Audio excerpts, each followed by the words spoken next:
Good morning. Welcome to First Unitarian Church of Lynchburg. We're glad you're here, whoever you are, whatever your beliefs, whatever your age, whomever you love, you are welcome here.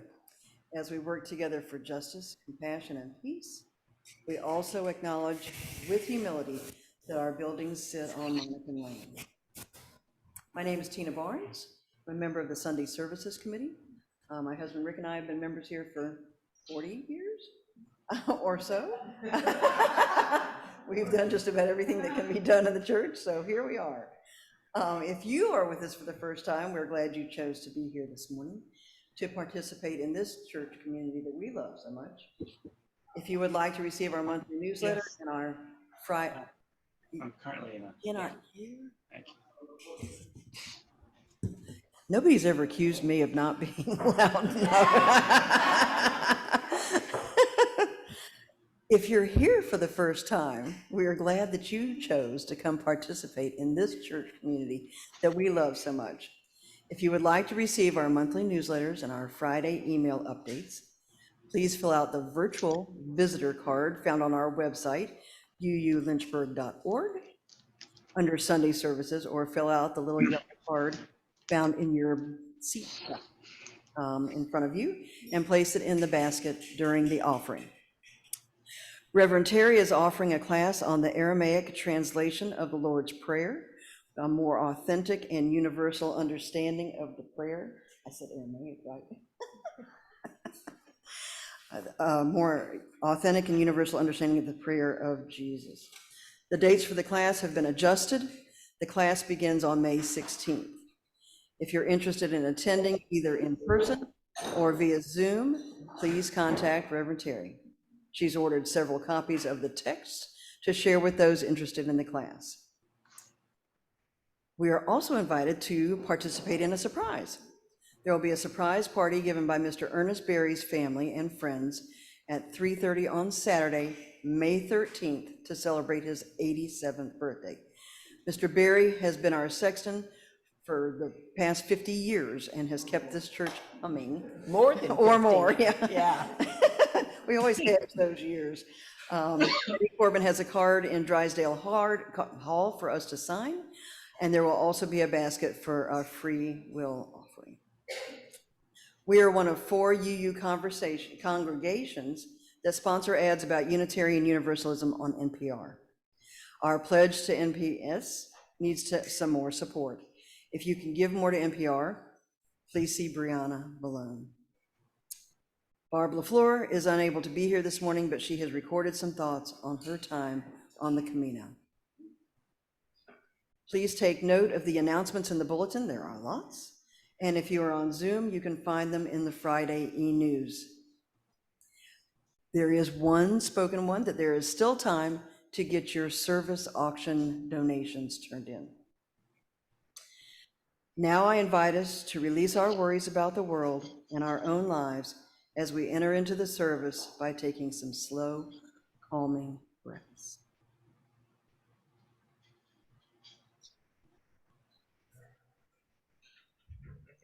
Please join with me saying the words to light the chalice.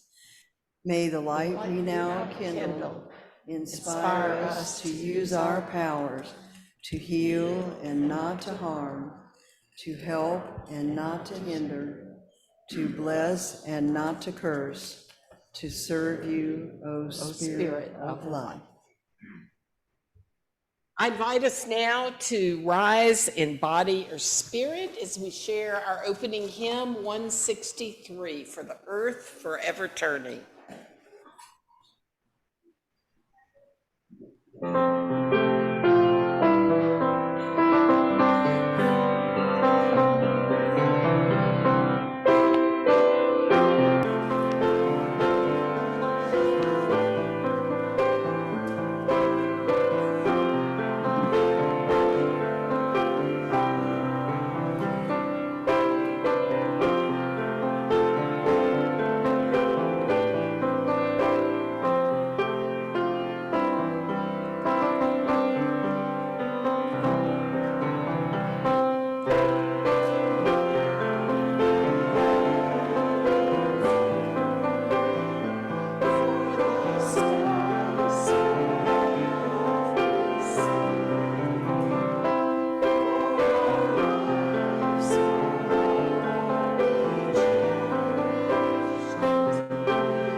be seated, and I'd like to invite those young at heart to come forward.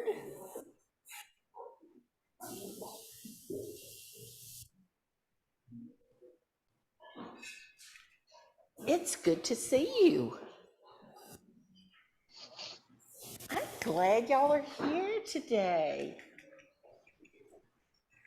I've been away and I missed y'all. And you had a birthday, right? I haven't even been here for a while. I know, I've missed you. And you wore another really cool looking blouse. I love the sparkles. You want to come up here and sit? Yeah, that's really cool. So some of y'all know I've been on a trip. It was a very exciting trip, although I must say a 9-hour plane flight coming back was not very much fun because I wiggled too much. Do any of y'all ever wiggle when you have to sit still too long? Yes. Yeah. You're like so excited. I know. Well, one thing I did when I was gone, yes, Beth, I went to I'm going to you're going to camp. Whoa, that's cool. I said Okay. There's fluid in my ears, and so I can't really hear anything very well, so I apologize. It's the pollen. Do y'all have any problems with the pollen?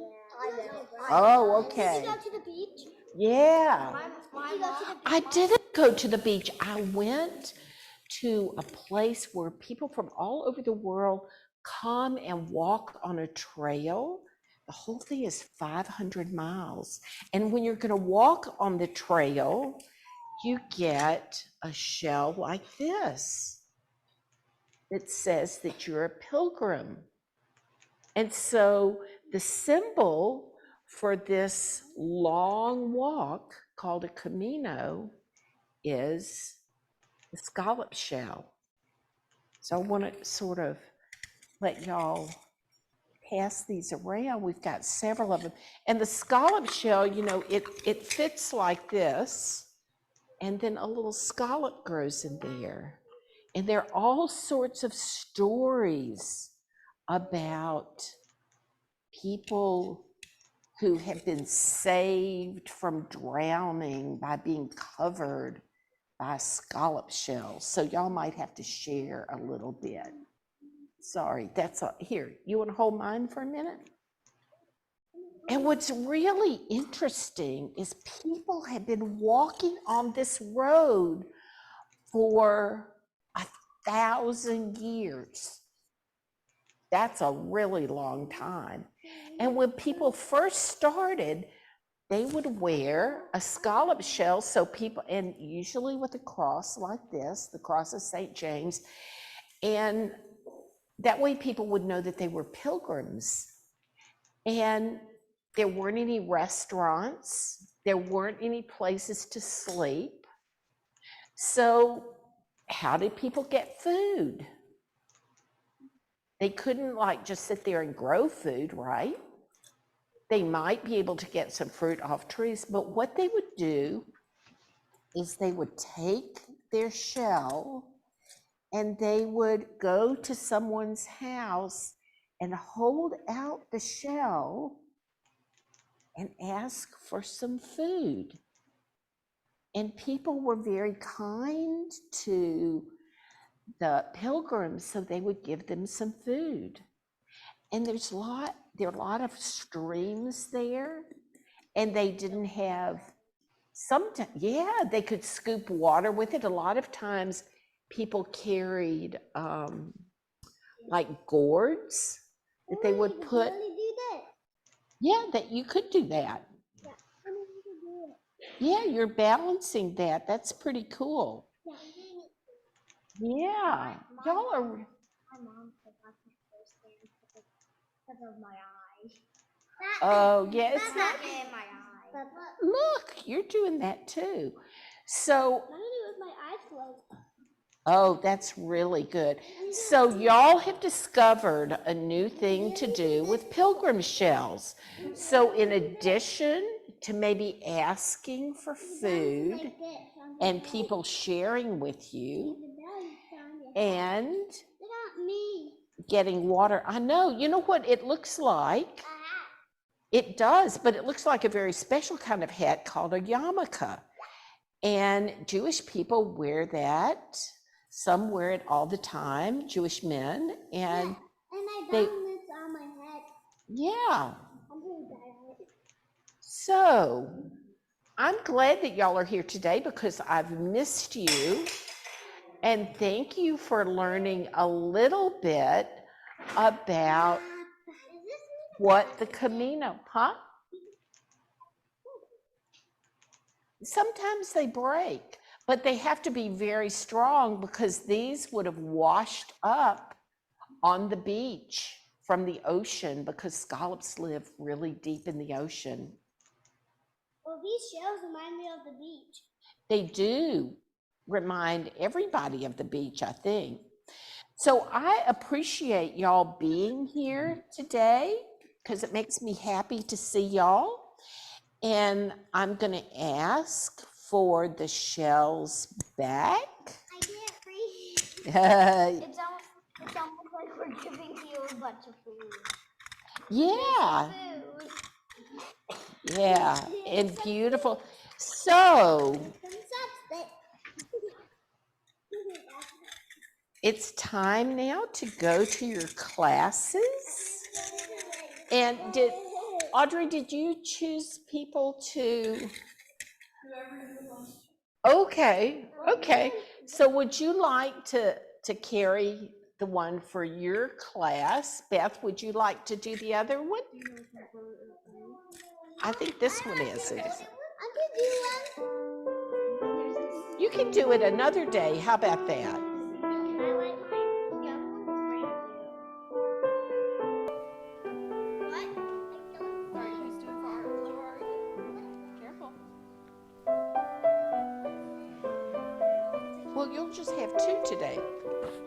Or you can give that to Hugh. Do you want to give that to Hugh? Thank you. Let us sing them on their way.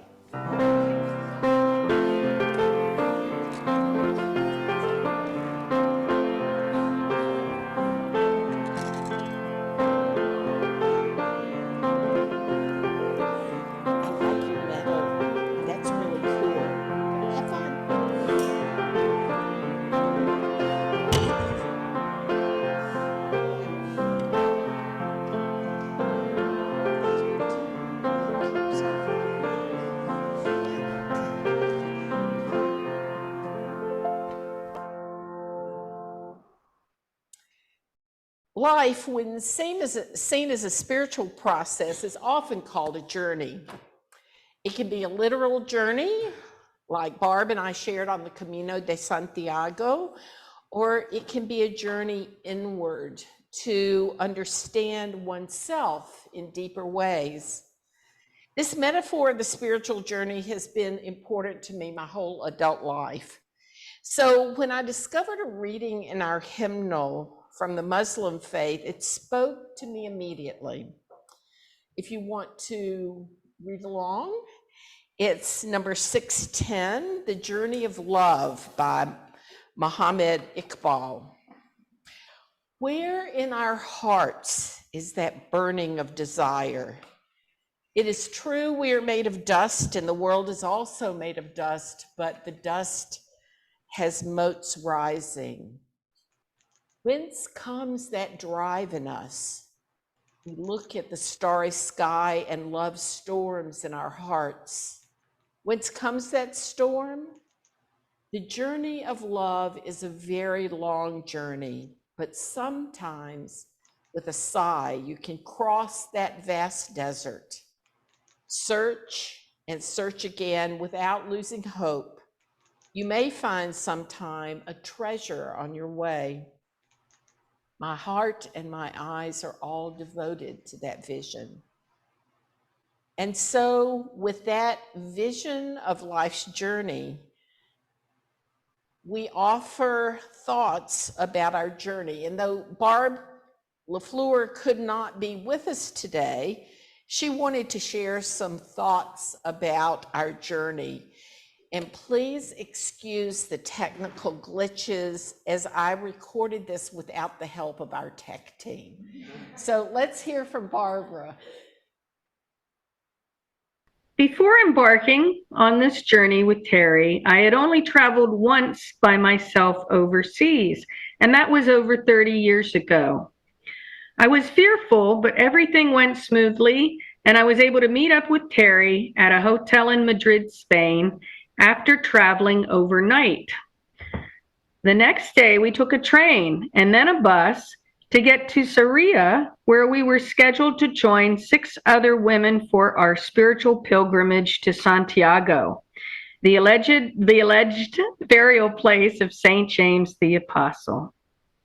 We were to travel over 68 miles in order to receive a certification of completion of the Camino. Folks come from all over the world to end up at the 3rd holiest Christian city in the world after Rome and Jerusalem. Since the 10th century, this way has been used as a spiritual retreat for growth. It was believed that St. James brought back to life a drowned soldier, and this led to his sainthood. St. James was later beheaded by King Herod in Jerusalem, and then his remains were carried back to Santiago and buried. I really enjoyed the walking, and mostly walked either by myself or slowly with Terry. Walking slowly allowed me to take in more of the beauty of my surroundings. Terry and I started preparing for this journey last November. Walking helped me to get through our milder than normal winter, and I believe kept me healthier. I also spent time with 3 other women, Sarah Ball, Rosemary Shannon, both members of our congregation, and another friend, Christian Freed. We all walked together, and I really enjoyed getting to know these women better. I learned that for me, it really is more about the journey and less about the destination. In fact, the opulence of the cathedral in Santiago was overwhelming to me. I learned that you don't need fancy gear and equipment to walk, but just a good pair of shoes. I learned that it is better to live and eat simply. Food in northwestern Spain is fresh, clean, and simple. I also learned that I don't need to cross the Atlantic Ocean to find my spiritual self, and hope to hike more of the Appalachian Trail. There is no place like home. I will always be grateful to Reverend Terry for planting the seed of pilgrimage in me, and will forever remember the great time we spent on the way of Santiago.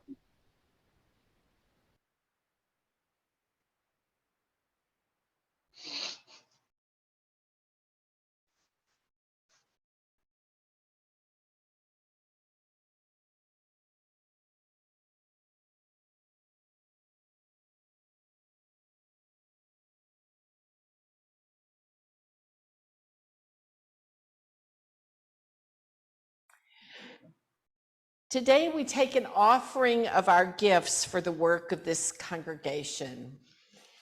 The monetary support of our members and friends, along with the gifts of time and talent, create and sustain our congregation. So if you have found this congregation to be of meaning in your life, then I invite you to use the offering baskets that we have here in the sanctuary, or if you're on Zoom, you could go to our website, and that would be great, thanks. Or also send a check to the church office.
the tradition of our community.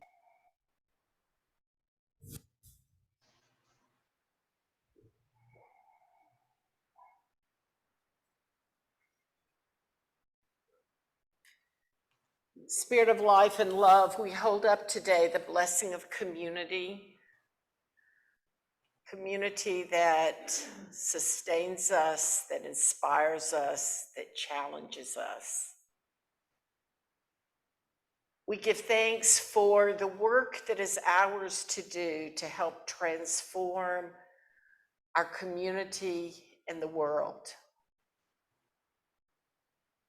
We are grateful for all those within our community who make being together possible.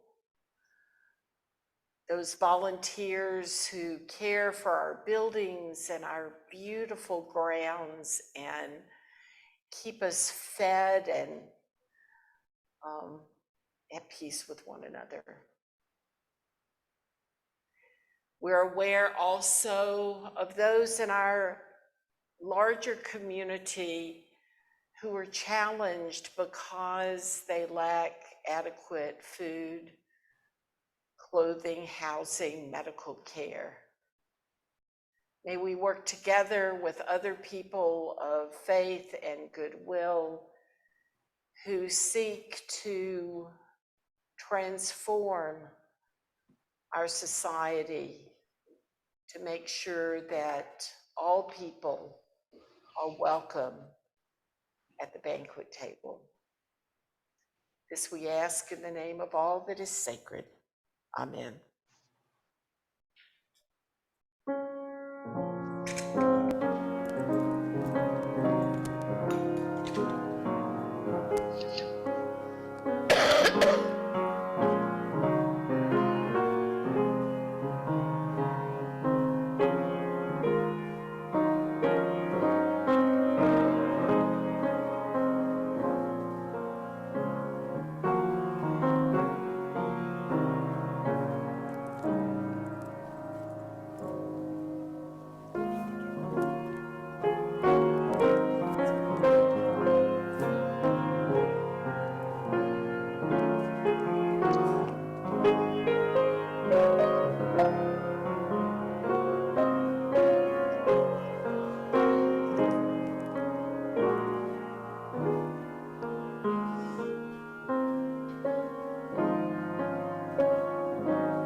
So Barb and I thought that it might be nice to show y'all a few pictures. I kept cutting it down.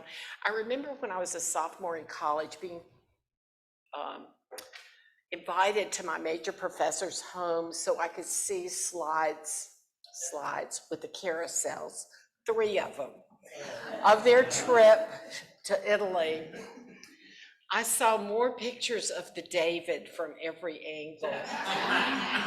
At that point, I was rather embarrassed, but I decided to save y'all from that. So here are a few little highlights. Whoops, can we back up 2 or 3? One more. This seemed the great place to start. Live a great story. That's my philosophy. So here we go. Barb and I started off in Spain, and then here we are on the train trying to get to Sarria. The Camino is, I mean, the numbers of people are going up substantially.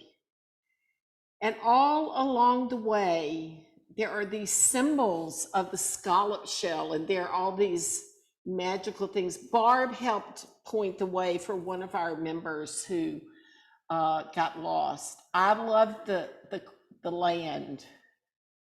So many ancient things. This is Barb's favorite picture. I had to put that in there because she wanted to bring this dog home. But the beautiful wildflowers and these ancient stone walls. This was our favorite tree, a plane tree. Every day we got the backpacks ready and the walking sticks. This was our last marker, which was just a few hundred feet. So you can see the beauty that we walked through.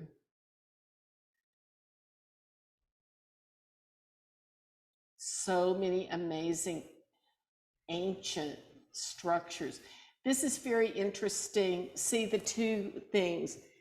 One was pagan and one was Christian.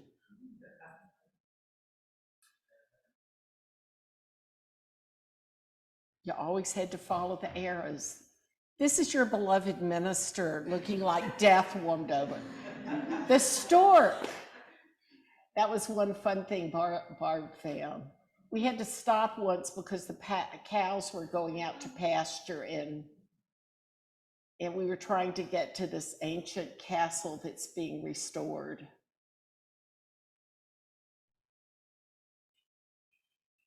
More paths. And things that overgrow. There we are. Churches all along the way of many different sizes. This was a lovely, tiny church and amazing doors. And of course, the end was the basilica. And Barb said it was just overwhelmingly gaudy. Sorry. What I loved were the ancient carvings. And I think we lived a pretty good story on our trip. So thank you. Thank you, Miles. And I decided that I did start needing to learn to do like slideshows. So Miles helped me a lot. Thank you, Miles. Nope, you can just turn it off. Thanks. So I need to tell y'all before we go in there, the allergies have me. So I will say, several times during social hour.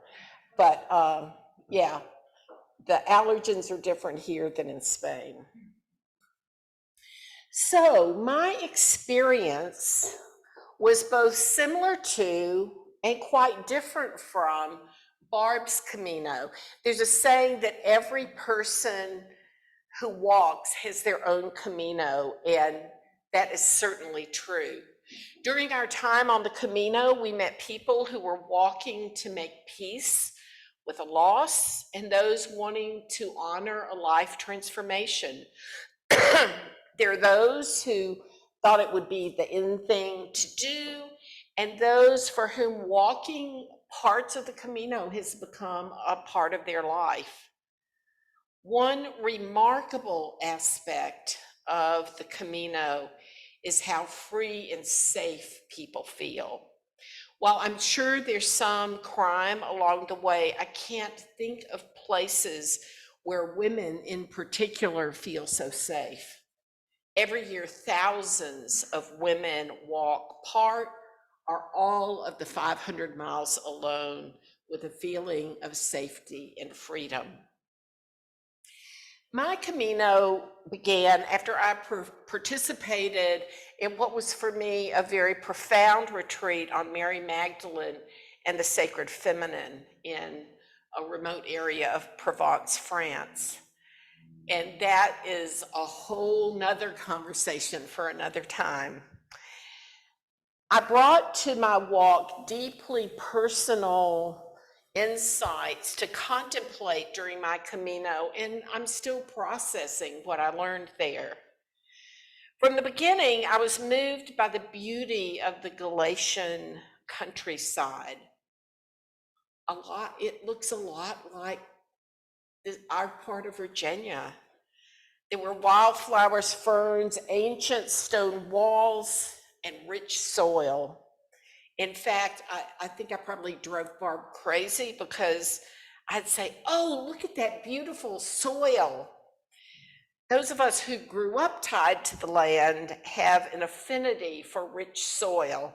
Of course, there were a couple of days when folks were walking by little farms with a lot of cows and the manure was being spread, so people weren't that excited about the beautiful, rich soil. I kept thinking over and over how achingly beautiful Galatia was. On our first day of walking, I fell in love with the wildflowers that grew along the path and in the cracks in the mortar and the ancient stone walls.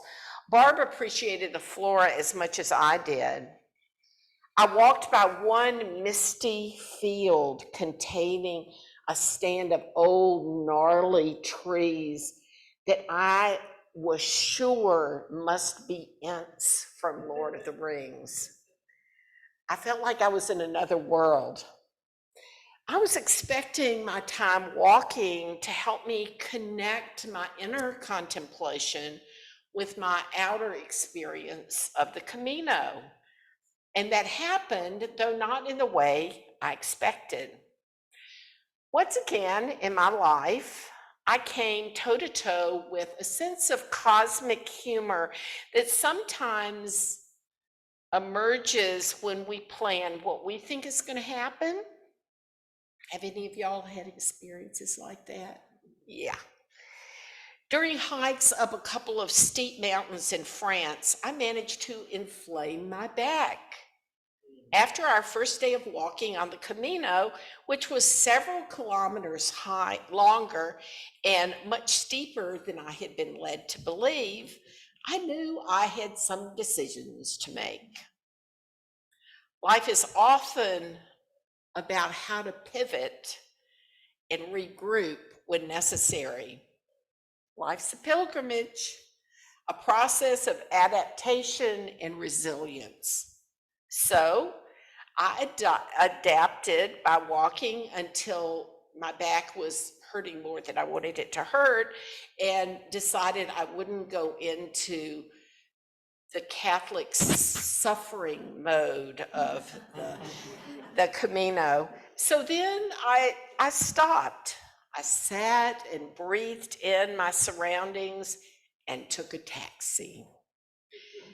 One day while I was walking, I came across a little chapel dedicated to Mary Magdalene, and having just spent over a week really processing the Sacred Feminine, I decided to stop and meditate there. It was very simple, very plain, but just lovely. It sits on the site of a battle between the Moors and Christians in 740. I can't conceive of that much history. I began to realize that, like many of our life plans, the walk was unfolding in a unique way. On the Camino, away from my overly structured life, I had space to really stop and consider, what should my path forward be? Do I attempt to walk the whole way each day, even though my pain's increasing? What really is most important to me on this journey? As I walked, I let a lot of emotions flow over me. Too often, we let our emotions pile up or we stuff down what we're feeling just to get through our day. We may have days or weeks or even years when emotions pile up unaddressed. I just let my emotions flow. I was angry that my back was giving out after I'd been walking so much, embarrassed that folks were supporting my walk and my training obviously was insufficient. Concerned that if I pushed too much, I might trigger another sciatica attack and end up in the fetal position, which would not be fun on the walk. Then bigger questions came up. Where would I really want to retire? When do I really want to retire? There were lots of concrete emotions. What were my deeper goals for this journey? That's what I needed to get to. Two expectations became primary. The need to have my Camino be a time of rejuvenation and replenishment for my soul, and to create spaces where I could meet and talk with people from around the world. I wanted to sit with the land and her people. I recalled reading a short commentary from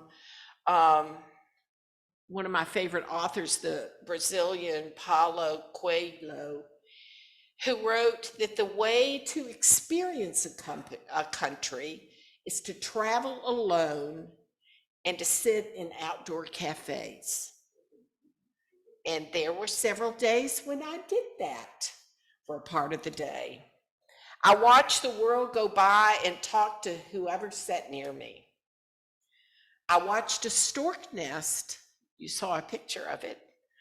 And people of all ages. One day I sat in a little cafe watching parents and their children who gathered on a Saturday morning to visit with other young families.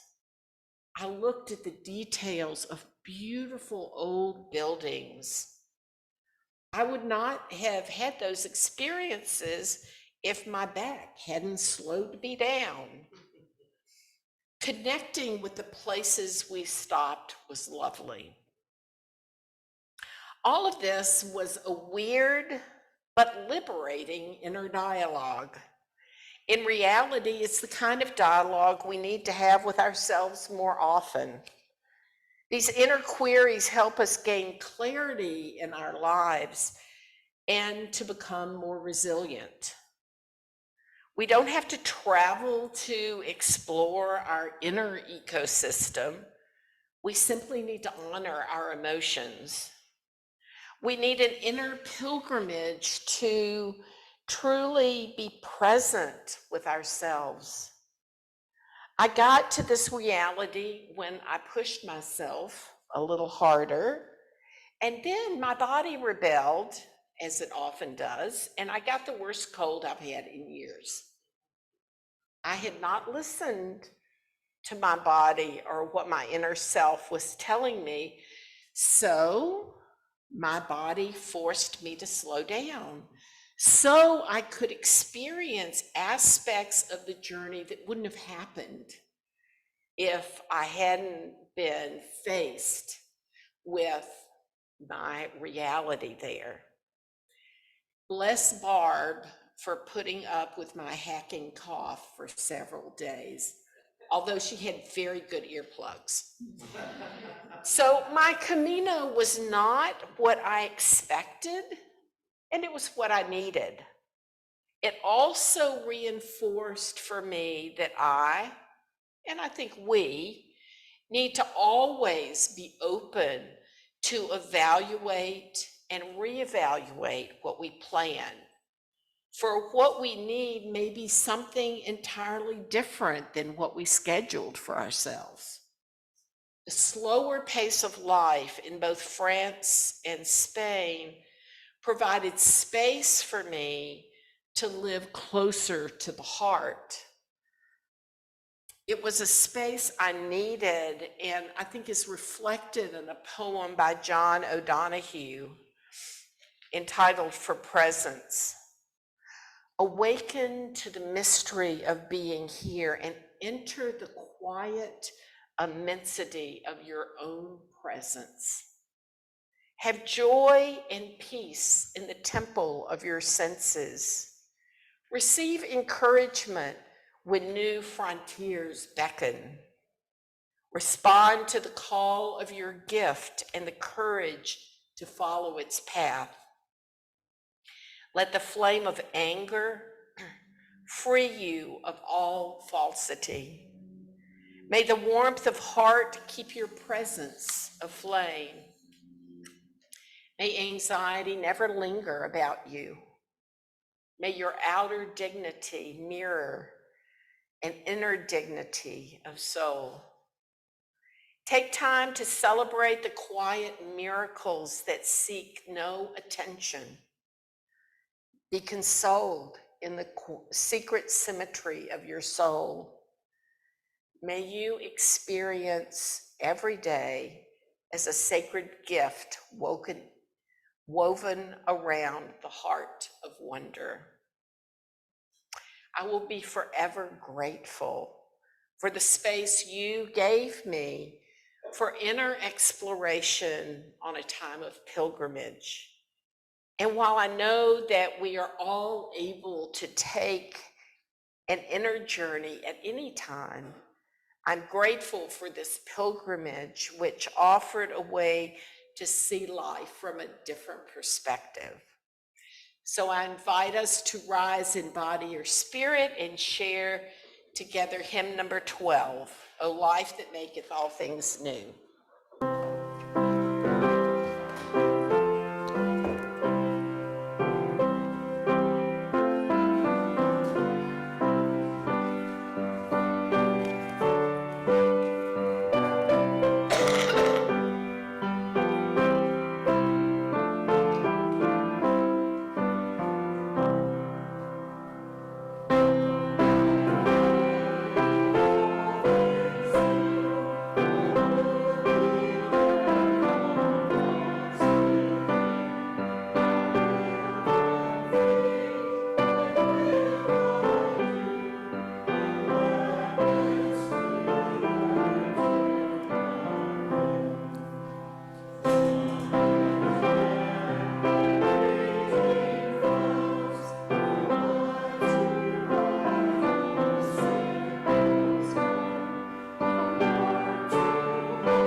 We extinguish our chalice, but not the light of truth, the warmth of community, or the fire of commitment. These we hold in our hearts until we are together again. Our final words of blessing come from Jalaluddin Rumi. Let yourself be silently drawn by the strange pull of what you really love. It will not lead you astray.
Go in love and go in peace.